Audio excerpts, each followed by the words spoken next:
আসানসোলে মহিলা তৃণমূলে কর্মী সভা। পশ্চিম বর্ধমান জেলা মহিলা তৃণমূলে কংগ্রেসের উদ্যোগে রবিবার আসানসোল রবীন্দ্র ভবনে আয়োজিত হলো এক কর্মী সভা। সভায় উপস্থিত ছিলেন রাজ্যের মন্ত্রী তথা রাজ্য মহিলা তৃণমূল কংগ্রেসের সভানেত্রী চন্দ্রিমা ভট্টাচার্য। 2026 সালে বিধানসভা নির্বাচনকে সামনে রেখে মহিলা কর্মীদের উজ্জীবিত করতে এই সভার আয়োজন করা হয়।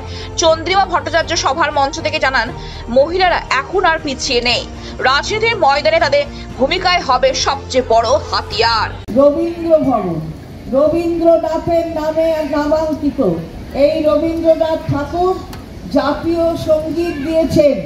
যারা বলে যে এই জাতীয় সঙ্গীত নাকি ব্রাহ্ম মন্ত্র, আমরা সেটা শুনে হাসবো না কাঁদবো বুঝে পাচ্ছি না।